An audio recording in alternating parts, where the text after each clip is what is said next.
საღამო მშვიდობის ამ ტელეკომპანია გურჯაანის სტუდიიდან ახალ ამბებს თამარ გორხელაშვილი გაგაცნობთ.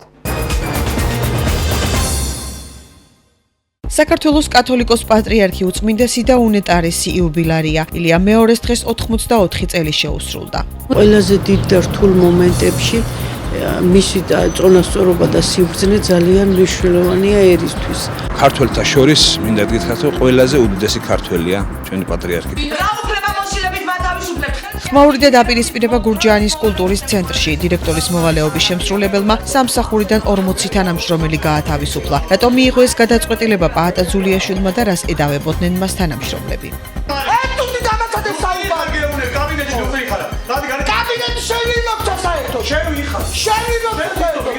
რის საფუძველზე ვარ განთავისუფლებული ბავშვები რომ ბავშვებს რომ ქართული ფესვებიდან არ აღწყვეტ 57 თანამშრომლიდან 10 თანამშრომელი დადიოდა სამსახურში 6 თანამშრომელი აწერდა ხელს და მუშაობდა 4. აქცია პანკისის ხეობაში მოსახლეობამ რეგიონული განვითარების ფონდის სასწავლო ცენტრის შენობის დაწვის მცდელობის ფაქტი გააპროტესტა. რა სიტყვენ აქციის მონაწილეები? თუკი ეს მაგალითად ეს გამოძიება არ მოხდა და არ დაისაჯა არავის ეს დანაშაული ჩაიგინა ეს განმეორდება. აუცილებლად გჭირდება ამისი გამოძიება. საჩუქარი წარმატებულ სტუდენტებს გურჯაანის მუნიციპალიტეტის 10 პირველკურსელი პერსონალური კომპიუტერით დააჯილდოვეს. ჩვენი აზრით ეს იქნება სტიმული მათთვის, რომ იგივე მონდომებით გააგრძელონ სწავლა. ეს ნათელი მაგალითია იმისა, რომ ცოდნათ შრომა ნამდვილად ფასდება. ეთერშია ტელეკომპანია გურჯაანის მთავარი საინფორმაციო გამოშვება. ტელეკომპანია გურჯაანის ახალი ამბების განმეორებით ნახვახვალდილის 10 საათზე შეგეძლებათ. გარდა ამისა, ტელეკომპანია გურჯაანის გადაცემები და სიუჟეტები შეგეძლიათ ნახოთ ჩვენ საიტზე gurjani.tv.com. ასევე Facebook-ის გვერდზე მოგძებნეთ ქართული შრიფტით ტელეკომპანია გურჯაანი. გვიყურეთ სილქნეტზე, მაგთისაც და მაი ვიდეოზე. ქართველი ერის სულიერი მამა, საქართველოს კათოლიკოს პატრიარქი უწმინდესი და უნეტარესი იუბილარია. ილია მეორის დღეს 84 წელი შეუსრულდა. უწმინდესი და უნეტარესი ილია მეორე 1933 წლის 4 იანვარს ვლადიკავკაზში დაიბადა. 1979 წლის 23 დეკემბრიდან კი ქართული მართლმადიდებელი ეკლესიის წინამძღოლია. პატრიარქს დღეს იუბილე გურჯაანელებმაც მიულოცეს. კათოლიკოს პატრიარქის ღვაწლსა და განვლილ ცხოვრებაზე ვერა იაშვილის სიუჟეტი.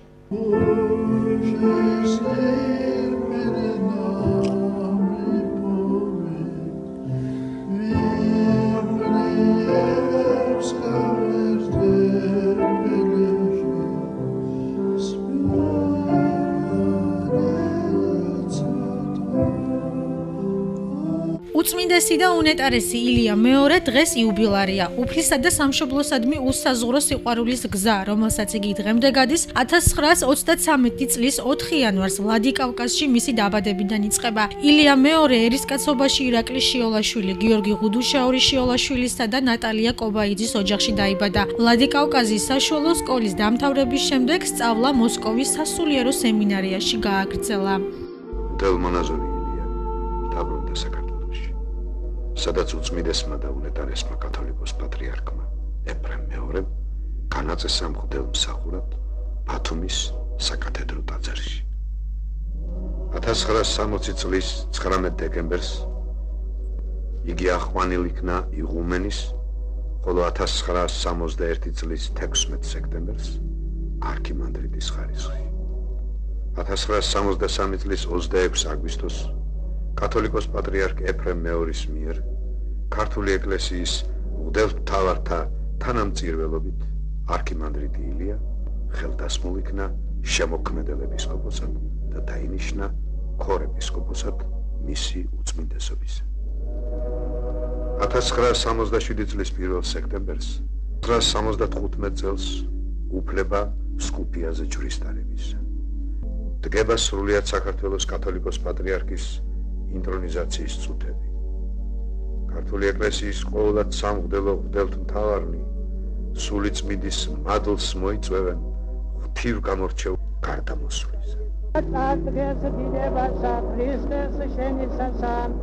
რომელსაც შენი დიდებაა 1990 წელს სწორედ ილია მეორის ძალისხმევით მსოფლიომ საქართველოს მართლმადიდებლური ეკლესიის ავტოკეფალია აღიარა. დღეს პატრიარქის სამწყსო ნაცვლად 15-ისა უკვე 47 ეპარქიას, 2000-მდე მოქმედ ეკლესია მონასტერს და 3000-მდე სასულიერო პირს და ბერ მონაზონს აერთიანებს. პატრიარქის ღვაწლზე მისი ყოვლის მომცველი ეპისტოლეების მნიშვნელობაზე საუბრობს დეკანოზი დავით თავაძე საპატრიარქოს ტელევიზიისთვის მიცემულ ინტერვიუში. თვითონ პატრიარქია ქართველი კაცის ავტოპორტრეტი. თავისი ვაჟკაცობით, თავისი სულიერებით, თავისი თავმდაბლობით, თავსაუცარი სითბოთი. და რა თქმა უნდა, ამასთან ერთად ახლა შეუძლებელია რა თქმა უნდა ჩამოთვალა ყველაფერი ის, რაც პატრიარქმა გააკეთა. ფაქტობრივად ამ წლების განმავლობაში არ ყოფილა რაიმე საზოგადოებისათვის, სამშობლოსათვის, ეკლესიისათვის სასიკეთო რამ, რომლის წამომწყები და ინიციატორი არ იყოს ჩვენი პატრიარქი, ხო? მისი უწმინდესობის თავაცნობის მცხეთის სასულიერო სემინარია გამოტანილი იქნა თბილისში და ამ დროს დაარსდა სასულიერო აკადემია, აგრეთვე გელათის სასულიერო სასწავლებელი, სამეცნიერო სასწავლებლები, გიმნაზიები, სხვადასხვა სასწავლებლები. ერის სულიერი მამა და მფარველი საგალობლების ავტორი და ხატმწერი, ყველასათვის საყვარელი სათნო პიროვნება და შემოქმედი. ასე ახასიათებენ 84 წლის პატრიარქს და იუბილესს ულოცავენ გურჯაანში. როგორც წყებს უწვრილეს ბილიკებით გატაროს და ყველა ხიფათიდან გამოგაძრილოს, აი ესეთი როლი აქვს პატრიარქს ჩვენ ცხოვრებაში და ყველაზე დიდ და რთულ მომენტებში მისი წონასწორობა და სიბრძნე ძალიან მნიშვნელოვანია ერისთვის. ის მარტო პატრიარქი არ არის, ის არის ძალიან განათლებული ადამიანი, არის დიდი პატივისცემელი ხელოვნების, მეცნიერების, არის ბრძენი და ქართველთა შორის მინდა გითხრათ, რომ ყველაზე უდიდესი ქართველია ჩვენი პატრიარქი და მე ვეთანხმები იმაზეც, რომ ის ილია მეორე კი არა, მეორე ილია არის მართლაც ჩვენთვის.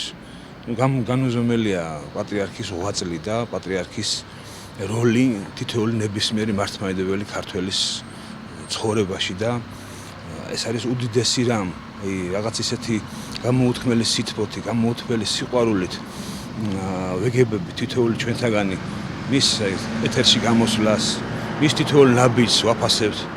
ძალიან იშვიათ ქვეყნებშია ესეთი სტატუსი უწმინდესი და ალბათ ეს არ არის შემთხვევითი. მან გავლო ძალიან დიდი გზა ბავშვობიდან დღემდე ერის სულიერი მამა. ჩვენი უწმინდესის დიდი დამსახურება და წვლილი არის ის, რომ საქართველოში მწირვალოც არ შეწყვეტილა ბეთანიაში. მოგეხსენებათ, იყო ერთადერთი ეკლესია, სადაც ბოლშევიკების და მახვილი ვერ მისვდა, სადაც უძლური იყო საბჭოთა ღირებულებები, მორალი, აზროვნება. უწმინდესი და უნეტარესი ილია მეორის ღვაწლი ქართველი ერისადმი განუზომელია. უწმინდესის სახელთანაა დაკავშირებული საუკუნის მშენებლობა წოდებულ სამების საკათედრო ტაძარში, რომელიც ევროპაში ერთ-ერთი ყველაზე დიდი ეკლესია, ნათლობის საყოველთაო ტრადიციის დამკვიდრება. დღეს პატრიარქის ნათლულების რიცხვი უკვე 20,000-ს აჭარბებს. 2016 წელს კი ილია მეორემ საყოველთაო ჯვრისწერასაც ჩაუყარა საფუძველი. ვულოცავთ ერის სულიერ მამას, საქართველოს კათოლიკოს პატრიარქს, უწმინდესა და უნეტარეს 84 წლის იუბილეს და ვუსურვებთ, რომ უფალმა გააძლიეროს ჩვენი სამშობლო საკეთილდღეოდ. ხმაური და დაპირისპირება გურჯაანის კულტურის ცენტრში. დირექტორის მოვალეობის შემსრულებელმა სამსახურიდან 40 თანამშრომელი, მათ შორის ანსამბლ ხარებას მომღერლები გაათავისუფლა. ამის შესახებ მათ პაატა ძულიაშვილმა დღეს თათბირზე განუცხადა, რასაც თანამშრომლების პროტესტი და სიტყვიერი დაპირისპირება მოჰყვა. რატომ მიიღო ეს გადაწყვეტილება დირექტორის მოვალეობის შემსრულებელმა და რას ედავებოდნენ მას თანამშრომლები, ნინო სამნიაშვილი განაგრძობს თემას.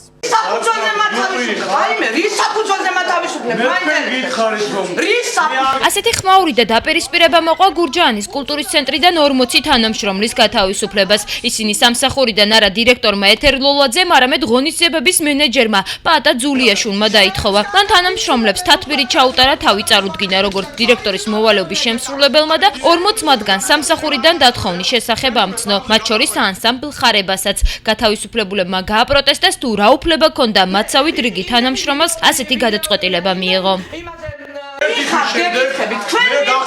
დირექტორის მოვალეობის შემსრულებელს აქვს უფლება, ოღონდ მითხარით რა, ვინმე მიპასუხა. მოვალეობის შემსრულებელი უნდა იყოს ან სამხატვრო ხელმძღვანელი, ან დირექტორის მოადგილე, ვინც ვინც არის არა თუ ვიღაცა რიგითი თანამშრომელი მაშინ რიგითი თანამშრომელი თუ უნდა იყოს მის და მაშინ დამლაგების შესაძლებლობა არ რიგითი თანამშრომელი რიგითი თანამშრომელი ხარ რა უფლება მოსილებით მათავისუფლებთ ხელში აწი გიჭირავთ ის დროებით მოვალეობის შემსრულებლის რა ქვია ფურცელი არ მე რატომ უნდა გამჩეთ პასუხი პროფესიონალს ათავისუფლებთ ვალდებული ხართ? დიახ, ვალდებული ხართ, იმიტომ რომ ათავისუფლეთ, სამსახურიდან მათავისუფლეთ. სად მიდიოდა ჩემი ფორმები უჩვენო. რომელი ფორმებიც მე მეკუთვნოდა დათვი და მგელი. პირველ დღიდანვე მე რაც აქ მუშაობა დავიწყე, ყველა მიცოდა რომ დათვი და მგელი მე ვიყავი გასართობ ცენტრში. სად მიდიოდა ფორმები უჩვენოთ. რატო იჩვენდნენ უჩვენოთ იმ ფორმებს? რა მიზეზით გაკეთდა? რეორგანიზაცია სამსახურში არის. ალბათ უნდა მოვჩინოთ. რეორგანიზაცია. ასავლე ხარება. რამდენიმე თანამშრომელი დარჩაო და არ ვიცი, ვინც აჭირდებათ ალბათ იმას დატოვებენ და პარკში ვიყავი სპეციალისტი. გამთავისუფლეთ, გამომაცხადე გამთავისუფლებული ვიყავდი, რა ვიცი, მე ნახოთ ის ეტაპობრივად თუ შევარჩიოთ მე რა ვიცი. პაატა ძულიაშვილმა დღეს ვერ გვაჩვენა დირექტორის მოვალეობის შემსრულებლის თანამდებობაზე დანიშვნის ბრძანება. მისი ინფორმაციით 57 თანამშრომლი და მხოლოდ 17 დატოვა სამსახურში, რადგან ისინი ღონისძიებების ჩასატარებლად სჭირდება. 57 კაციდან მხოლოდ 17 დავიტოვეთ სამეურნეო ნაწილის გამგე, კონტროლიორები, ვინც უნდა გააკეთონ აი ამ ღონისძიების ჩატარების ანუ ჭირდება ღონისძიების ჩასატარებლად. და შემდეგ მათაც გაათავისუფლებთ ღონისძიების. არა, ესენი არ თავისუფლებიან. ნაწილი თანამშრომლებისა, ვინც ნამდვილად ემსახურება კულტურის ცენტრს, ისინი დაბრუნდებიან უკან და გაუგრძელდება დღეს. ვინ განსაზღვრავს ნამდვილად ემსახურებია თუ არა? ალბათ კომისია იქნება. და აქამდე მუშაობდა ვინმე რომელიც არ ემსახურებდა? ვინ მუშაობდა? 57 თანამშრომლიდან 10 თანამშრომელი დადიოდა სამსახურში. 6 თანამშრომელი აწერდა ხელს და მუშაობდა 4. და ვისი ბრალია რომ ეს ასე ხდებოდა? უკაცრავად, ვისი ბრალია რომ ეს ასე ხდებოდა? მე მაგას ვერ გეტყვი. დღესვე კულტურის ცენტრის თანამშრომლებმა დუმილი დაარღვიეს და სხვადასხვა პრობლემებზეც ილაპარაკეს. სიმონ სამადაშვილის ინფორმაციით, როდესაც ხელფასის მომატება მოითხოვა კულტურის ცენტრის დირექტორმა ეთერ ლოლაძემ გურჯაანის მაჟორიტარ დეპუტატთან გადაამისამართა. მოვდივარ ეთერის და ვეკითხები. ქალბატონო ეთერი რა ხდება? ხელფას მიმატებ თუ არ მიმატებს მე თქვი. მეუბნება ეთერი ლოლაძე, რომ მე გერგიძესთან ვერ შევალო, თან დაჯღანვით, ზუსტად აეგრე იყო, აი ქიჯდა, როდესაც მითხრა და მეუბნება იანური და დეპუტატმა უნდა მოამატო. მე როდესაც ეთუდი დამაცადე საუბარი. კაბინეტში ნუ ხარა. კაბინეტში შევიმოქცა საერთოდ. შევიმოქცა საერთოდ. ნამდვილად ეთერი მეუბნება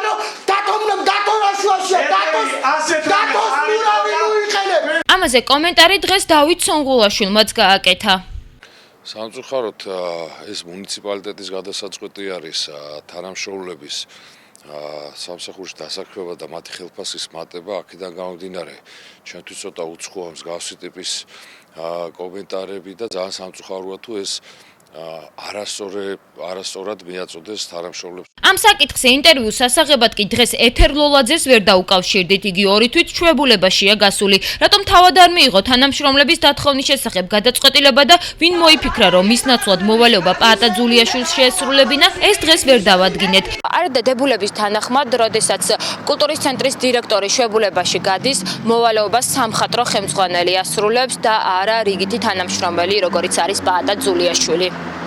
აქცია პანკისის ხეობაში დღეს სოფელ დუიში მოსახლეობამ რეგიონული განვითარების ფონდის სასწავლო ცენტრის მხარდამჭერი აქცია გამართა. მათ შენობის დაწვის მცდელობის ფაქტი გააპროტესტეს. როგორც აქციის მონაწილეები აცხადებენ, ცენტრი ხეობაში ერთადერთი კულტურულ საგანმანათლებლო კერაა და მისი დაწვა იმ რადიკალისტებს სურთ, რომელთაც განათლებული ადამიანების არსებობა აღიზიანებთ. სასწავლო ცენტრი რამდენიმე წელი აქტიურად ახორციელებს სხვადასხვა საერთაშორისო ორგანიზაციის პროექტებს, მათ შორის ქალთა უფლებებისა და ქალთა ძალადობის მიმართულებით. აქციის მონაწილეები ფაქტის ოპერატიულად გამოძიებას და დამნაშავის დასჯას ითხოვენ. შინაგან საქმეთა სამინისტროს ინფორმაციით, ფაქტზე აღძრულია სიცხლის სამართლის საქმე, რაც ნივთის დაზიანებას ან განადგურებას გულისხმობს. თუკი ეს მაგალითად ეს გამოძიება არ მოხდა და არ დაისაჯა რა, ვინც ეს დანაშაული ჩაიდინა, ეს განმეორდება.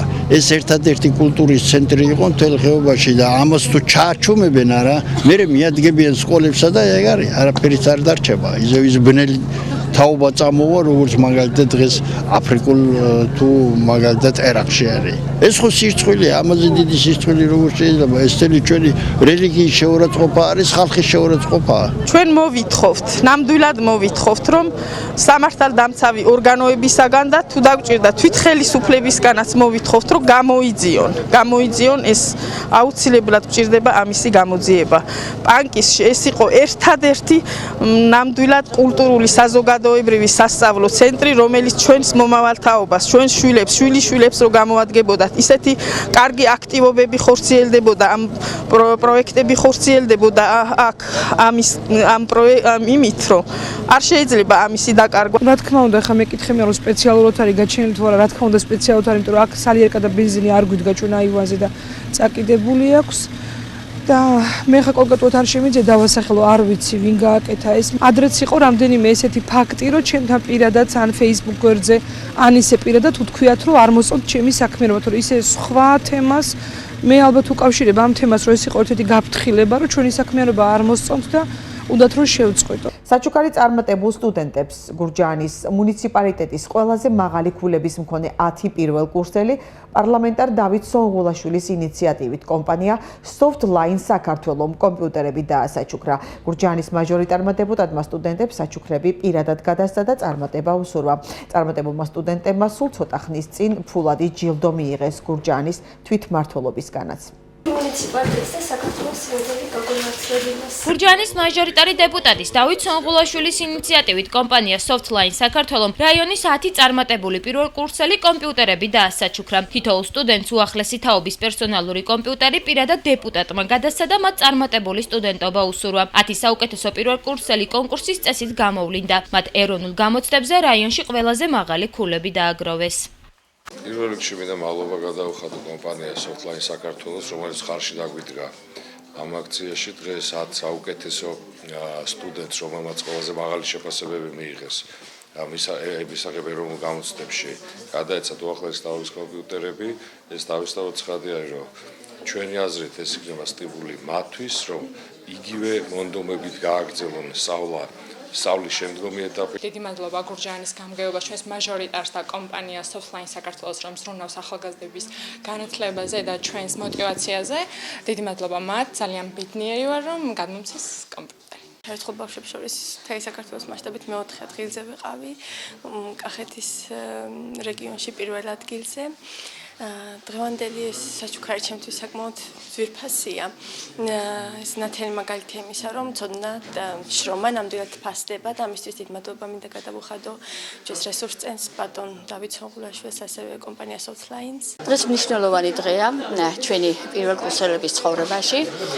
მათ მიერ ეროვნულ გამოცდებზე მიღებული ქულები, ის შრომა რაც ჩადეს ამ ქულების მისაღებად, კიდევ ერთხელ დაფასდა ჩვენი მაჟორიტარი დეპუტატის ბატონ დავით სონღულაშვილის აქტიური ჩართვით. კომპანია Softline საქართველოს საკმაოდ ხშირად აწარმოებს ხოლმე საქველმოქმედო აქტივობებს, საქველმოქმედო მოღვაწეობას და ამჯერად ბატონ დავითთან შეთანხმებით გადაწყვეტეთ გადაგვეცა 10 კომპიუტერი, რადგან მოგეხსენებათ ბატონის თანხმობით იგივე იყო, განათლება მართლა პრიორიტეტი არის და უნდა იყოს ჩვენ ქვეყანაში. წარმატებული სტუდენტები ადგილობრივმა ხელისუფლებამ კი 500 ლარი დააჯილდოვა. გურჯაანის საკრებულომ ამისათვის ბიუჯეტში 10,000 ლარი გამოყო. ეს პროგრამა წელსაც გაგრძელდება და ის მე-12 კლასელები, რომლებიც ეროვნულ გამოცდებზე ყველაზე მაღალ ქულებს დააგროვებენ, კვლავ 500 ლარი დასაჩუქრდებიან. გურჯაანის მუნიციპალიტეტში ვირუსული ინფექციების რიცხვმა იკლო. რაიონის ჯანდაცვის სამსახურმა ბოლო 1 კვირის განმავლობაში გრიპის ვირუსის შემთხვევები შეაჯამა. სტატისტიკის მიხედვით სამედიცინო დაწესებულებებს ზედა სასუნთქი გზების ინფექციით 264 პაციენტმა მიმართა, რაც წინა მაჩვენებელთან შედარებით 62-ით ნაკლებია. სპეციალისტები გრიპის ვირუსის გამწვევებას თებერვალში ვარაუდობენ და მოსახლეობას სიფრთხილისკენ მოუწოდებენ. მიმართვიანობა იყო 1484 და ზემოსასუნთქი გზების ინფექციები ამ მიღებაში მიმართვიანობის დროს დაფიქსირდა 246 შემთხვევა. სამანტყოფოში მიმართვიანობა დასჭირდა 46 ავანტყოფს. წინა კვირასთან შედარებით შემცირებული არის მიმართვიანობა. ჩვენი პროგნოზით გრიპის შემთხვევების მომატება უფრო თებერვალში ველოდებით. შეღავათი ელექტროენერგიის გადასახადზე 1 იანვრიდან მაღალმთიან დასახლებაში მუდმივად მცხოვრები პირებისთვის ელექტროენერგიის გადასახადზე შეღავათი ამოქმედდა. კანონის თანახმად აბონენტს ელექტროენერგიის ყოველთვიური საფასურის 50% აუნაზღაურდება, მაგრამ არა უმეტეს მოხმარებული 100 კილოვატ-საათის ელექტროენერგიის საფასურისა. შეგახსენებთ, რომ მაღალმთიან დასახლებებში 2016 წლიდან მოქმედებს სხვადასხვა სოციალური შეღავათებიც. გამოშვებას რეგიონის გარეთ განვითარებული მოვლენებით განვაგრძობთ. შინაგან საქმეთა სამინისტროს ცენტრალური კრიმინალური პოლიციის დეპარტამენტის ორგანიზებულ დანაშაულთან ბრძოლის სამმართველოს თანამშრომლებმა წინასწარი შეთანხმებით ჯგუფის მიერ ჩადენილი დიდი ოდენობით თაღლითობის ბრალდებით 4 პირის სისხლის სამართლის პასუხისგებაში მისცეს. გამოძიებამ დაადგინა, რომ ბრალდებულები ამერიკის შეერთებული შტატებიდან და ევროპის ქვეყნებიდან სასურველი ავტომანქანების ჩამოსაყვანად მოქალაქეებთან ყალბ ხელშეკრულებებს აფარებდნენ და თანხას წინასწარ იღებდნენ. აღნიშნული დანაშაულებრივი სქემის საშუალებით ბრალდებულები თაღლით დაეუფლნენ მოქალაქეების კუთვნილ $115,300 და $1,900 ევროს. ბრალდებით 4 პირი დავაკავეთ, ხოლო 1 პირი სისხლის სამართლის პასუხისგებაში მივეცა. ბრალდებულებმა ერთ-ერთ ვებგვერდზე რეკლამა განათავსეს თითქოს მათ მიერ დაფუძნებული კომპანიების საშუალებით ამერიკის შეერთებული შტატებიდან და ევროპის ქვეყნებიდან მოქალაქეთათვის სასურველი ავტომანქანები საბაზრო ღირებულებასთან შედარებით დაბალ ფასად ჩამოყალბდა. ისინი გაფორმებული ყალბი ხელშეკრულებების საშუალებით თაღლითურად დაეუფლნენ მოქალაქეების კუთვნილ $115,300 ამერიკულ დოლარს და $1,900 ევროს. ერთ-ერთი დაკავებული საცხოვრებელი ბინის ჭრეკისას $7,200 ამერიკული დოლარი, ხოლო ბრალდებულების კუთვნილი კომპანიების ოფისებიდან სხვადასხვა დოკუმენტაცია და კომპიუტერები ნივთკიცების სახით ამოვიდა. გამოძიება წინასწარი შეთანხმებით ჯგუფის მიერ ჩადენილი დიდი ოდენობით თაღლითობის ფაქტზე მიმდინარეობს, რამაც მნიშვნელოვანი ზიანი გამოიწვია. თბილისის სააპელაციო სასამართლომ მეუღლისა და შვილის მკვლელობაში მსჯავრდებულ მაგდა პაპიძის სარჩელზე გადაწყვეტილება მიიღო. მეუღლისა და შვილის მკვლელობისთვის მსჯავრდებული და მისი ინტერესების დამცველები ნაფიცი მსაჯულების მიერ მიღებული ვერდიქტის გაუქმებას ითხოვდნენ, ვინაიდან თვლიდნენ, რომ მსაჯულებმა ვერდიქტი საპროცესო კანონმდებლობის დარღვევით გამოიტანეს და მოსამართლის განმარტებებით არ უხელმძღვანელიათ. აღნიშნული არგუმენტი სააპელაციო სასამართლომ არ გაიზიარა და საკასაციო საჩივარი დაუშვებლად სცნო. სააპელაციო სასამართლოს გადაწყვეტილება საბოლოოა და გასაჩივრებას არ ექვემდებარება. მეუღლისა და შვილის მკვლელობისთვის მაგდა პაპიძეს 2016 წლის ივლისში უვადო თავისუფლების აღკვეთა მიესაჯა.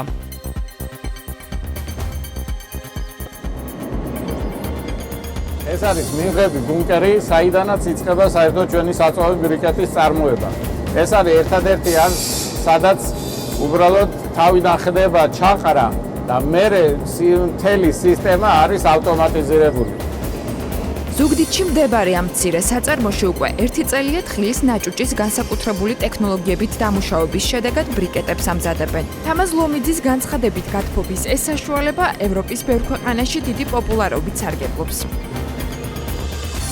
ჩვენი პროდუქცია 100% დამზადებული არის თხილის ნაჭუჭისგან ყოველგვარი დანამატების გარეშე და გარკვეული ტექნოლოგიების და მაღალი ტემპერატურების მეშვეობით ხდება მისი შეწებება ერთმანეთთან. მთელი მსოფლიო რამოდენიმე წელია უკვე გადასული არის ამ საწვავზე და სულ უფრო ნაკლებად ხმარობს შეშას. 1 ტონა საწვავი ბრიკეტი წარმოებული თხილის ნაჭუჭისგან უდრის ყველაზე ცოტა 6 კუბომეტრ გადარჩენილ ხეს, რომელიც თავის მხრივ ეს არის 1 ტონა დაახლოებით 7 ხის სიცოცხლის შენარჩუნება. როგორც კომპანიაში აცხადებენ, თხილის ნაჭუჭისაგან ბრიკეტების წარმოების დაწყების ერთ-ერთი მთავარი მიზეზი ეკოლოგიურ უპირატესობასთან ერთად ევროკავშირის ბაზარზე ექსპორტის შესაძლებლობაა. ამ ეტაპზე ქართული პროდუქცია უკვე გადის აზერბაიჯანსა და თურქეთში. ჩვენმა კომპანიამ უკვე განახორციელა პირველი ექსპორტები აზერბაიჯანსა და თურქეთში და გვაქვს მოლაპარაკებები ევროპის სხვადასხვა ქვეყნებთან, რომ ქართული ჩვენი პროდუქცია გავიდეს ევროპის ბაზარზე. ამჟამად ზუგდიდში არსებული საწარმო Ecoline Energy თვეში საშუალოდ 100 ტონამდე პროდუქციას აწარმოებს. მათი ინფორმაციით თხილის ნაჭუჭის ბრიკეტებით ევროპის ბაზარს 2 ფრანგული და თურქული კომპანია ამარაგებს. მათი პროდუქციის ფასი 16 ევროს ფარგლებშია. სწორედ ამიტომ ქართული კომპანია პროდუქციის ევროკავშირში გასატანად აქტიურად მუშაობს და აცხადებს, რომ ნაწარმი 2ჯერ იაფი იქნება. ბრიკეტები შეშასთან შედარებით ბევრად მშრალია. შეშის ტენიანობა 40%-ია, ბრიკეტის კი 5%. შეშა 450 გრადუსამდე ხურდება. ბრიკეტის ტემპერატურას კი შეუძლია 800 გრადუსს მიაღწიოს. გარდა საექსპორტო უპირატესობისა, ახალი პროდუქტი შეშისაგან ღირებულებითაც განსხვავდება. ერთი ბლოკი ბრიკეტის წონა 10 კილოგრამია და იმავე რაოდენობის შეშაზე სამჯერ უფრო დიდხანს იწვის. მას ასევე შეუძლია ფასით და ეკონომიურობით კონკურენცია ქვანახშირსა და გაზზეც გაუწიოს. გარემოს დამცველებს კი მიაჩნიათ, რომ აღნიშნულ ინიციატივას მაღალი საექსპორტო პოტენციალი აქვს და საქართველოში სათბობი რესურსების დეფიციტს შეამცირებს. ხილი აქამდეც გამოიყენებოდა სამეგრელოს რეგიონში, თხილის ნაჭუჭი შესაბამისი ტექნოლოგიებით, ღუმელებით ავსებდა ამ დეფიციტს. ეს არის ძალიან მნიშვნელოვანი ინიციატივა, წამოწყება. მე ვფიქრობ, რომ მას ექნება საკმაოდ დიდი კომერციული დატვირთვა, გამომდინარე იქიდან, რომ როგორც გარე ბაზარი, ასევე შიდა ბაზარი აყენებს საკმაოდ დიდ მოთხოვნას დღეს მსგავს პროდუქციაზე. პარალელურად უნდა გაუთვალისწინოთ, რომ ჩვენს ქვეყანაში გვაქვს სათბობი რესურსებით ძალიან დიდი დეფიციტი და ამ კუთხით სახელმწიფო პროგრამა მზადდება, როგორ უნდა აღმოიფხვრას ეს დეფიციტი და სწორედ ბრიკეტებზე კეთდება დღეს აქცენტი. გარემოს დამცველების მოსაზრებას იზიარებენ ხელისუფლებაშიც. ეროვნულ სატყეულ სააგენტოში აცხადებენ, რომ ენერგიის ალტერნატიული საშუალებების განვითარება მნიშვნელოვანია და ამისთვის სახელმწიფო შესაბამის პროგრამას ახორციელებს. საქართველოში ბიომასის წარმოებისა და გამოყენების ხელშეწყობა გაეროს განვითარების პროგრამა UNDP-სა და გლობალური გარემოსდაცვითი მექანიზმის მიერაც ხორციელდება. ქვეყნის მოსახლეობის დიდი ნაწილი სამწუხაროდ დამოკიდებულია დღეზე სათბობი რესურსის მოხმარების მხრივ და ძალიან მნიშვნელოვანია ისეთი ალტერნატიული ენერგომატარებლების შემოტანა, ეს ხელმისაწვდომობის გაზდა, რომელიც მნიშვნელოვნად შეამცირებს დღეზე ზეწოლას. ასეთი გახლავთ ენერგოეფექტური ბრიკეტების ან პალეტების წარმოება, რომლებიც ერთი მხრივ ტყის ნარჩენისგან შეიძლება გაკეთდეს და მეორე მხრივ სოფლის მეურნეობის ნარჩენებისაგანაც. ხელის ბრიკეტების შეძენა საქართველოში უკვე რამდენიმე სავაჭრო ქსელშია შესაძლებელი. როგორც საწარმოში ამბობენ, ევროზონაში ექსპორტირების შემთხვევაში წარმოების გაზრდა 400 ტონამდეა შესაძლებელი. გამოშვებას უცხოეთის ახალი ამბებით განვაგრძობთ. საფრანგეთის პრეზიდენტობის კანდიდატს და ეროვნული ფრონტის პარტიის ლიდერს მარინ ლე პენს ყირიმის შესახებ გაკეთებული განცხადების გამო შესაძლოა უკრაინაში შესვლა აუკრძალონ. განაცხადა უკრაინის უშიშროების სამსახურის აპარატის უფროსმა ალექსანდრ კაჩუკმა. მისივე თქმით, ვინაიდან ლე პენი საფრანგეთის მოქალაქეა, მის წინააღმდეგ ზომების მიღება მხოლოდ უშიშროების სამსახურზე დამოკიდებული არ არის და გადაწყვეტილებას უკრაინის საგარეო საქმეთა სამინისტროც იღებს. გუშინ ფრანგულ ტელეარხისთვის მიცემულ ინტერვიუში ლე პენმა განაცხადა, რომ არ თვლის ყირიმის რუსეთთან შეერთებას არაკანონიერად და არ ხედავს ყირიმში 2014 წელს ჩატარებული რეფერენდუმის შედეგების ეჭქვეშ დაყენების საფუძველს. თურქეთის პარლამენტმა ქვეყანაში საგანგებო მდგომარეობის რეჟიმის კიდევ 90 დღით გახანგრძლივებას უყარა. კენჭი იუწყება საინფორმაციო სააგენტო ანადოლუ. 90-დღიანი საგანგებო მდგომარეობის რეჟიმი 19 იანვრიდან ამოქმედება. საგანგებო მდგომარეობის რეჟიმი თურქეთში გასული წლის ივლისში შემოიღეს სახელმწიფო გადატრიალების მცდელობის შემდეგ. სახელმწიფო გადატრიალების მცდელობის შემდეგ 240 ადამიანი დაიღუპა, 2000-მდე ადამიანი დაშავდა. დღეის მდგომარეობით 40,000-მდე ადამიანია დაკავებული. ახლა კი საინტერესო ამბები, რომელიც პალიტრა TV-მ გაავრცელა. მეცნიერებმა მინიატურული კამერის საშუალებით გაარკვიეს, თუ რას მალავს მაიას ცივილიზაციის ძველი სამარხი. ასანთის კოლოფის ზომის ვიდეოკამერა სამარხში პატარა ხვრელიდან 5 მმ სიღრმეზე შეუშვეს. ვიდეო ჩანაწერზე ჩანს წითლად შეღებილი კედლები, მათზე კი გამოსახულია 10 შავი ფიგურა სხვა სამარხებისაგან განსხვავებით, რომელიც პალენკეს დასახლებაში მდებარეობს. სამარხში ვერ აღმოაჩინეს სარკოფაგი. სავარაუდოა, რომ ნეშტი პირდაპირ ქვის იატაკზეა მოთავსებული, აცხადებენ მეცნიერები. სამარხს 1999 წელს ძველ ქალაქ პალენკესთან ახლოს ნანგრევებს შორის მიაგნეს. დღემდე არქეოლოგები ამ ადგილზე გათხრებს არ ატარებდნენ იმის შიშით, რომ იქვე მდებარე პირამიდა არ ჩამონგრეულიყო. შობა ევროპაში ზოგადად ძველის დასასრულს და ახლის და პოზიტიური დასაწყისის ცნებას უკავშირდება. განწყობაც ასეთია, ყველა ბედნიერია და ქუჩებში ბუნებრივი სიხარული იგრძნობა, თითქოს განათებაც უფრო თბილია და რეალური სივრცის მიუხედავად პოზიტიური ენერგია გათბობს, რაც შობის დღეებში ამ ქუჩებში ტრიალებს.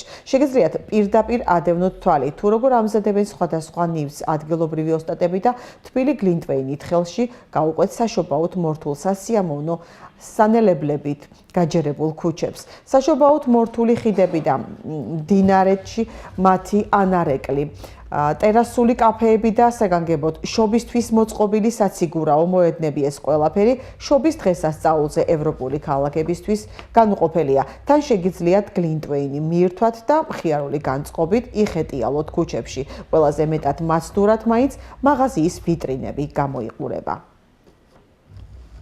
ახლა კი დღის სხვა ამბები. რუსული ესტრადის ვარსკვლავების საახალწლო კონცერტზე ერთ-ერთი გამორჩეული იყო ქეთა თოფურიას და სოსო პავლიაშვილის დუეტი. სიმღერა მაყურებლების დიდი მოწონება დაიმსახურა. ასევე ყურადღების ცენტრში მოექცა ქეთა თოფურიას კაბაც, ქართველი მომღერლის სამოსელი ელეგანტურად შეაფასეს.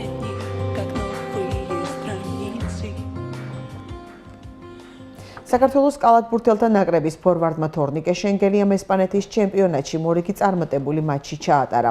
მისმა გუნდმა ბასკონიამ მადრიდის რეალს უმასპინძლა და კიდევ ერთხელ მოუგო. თორნიკე სასტარტო ხუთეულში იყო და გამარჯვებაში თავისი წვლილი შეიტანა მან 17 წუთში. 7 ქულა, 3 მოხსნა და 1 შედეგიანი გადაცემა მიითვალა.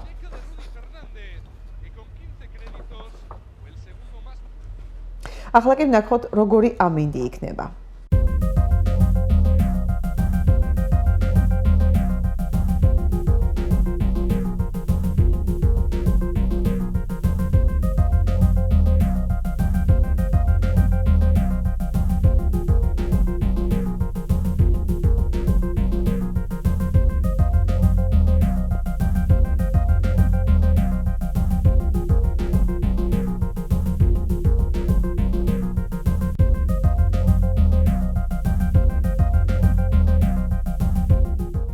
ტელეკომპანია გურჯაანის ახალი ამბების განმეორებით ნახვა ხვალდილის 10 საათზე შეგეძლებათ.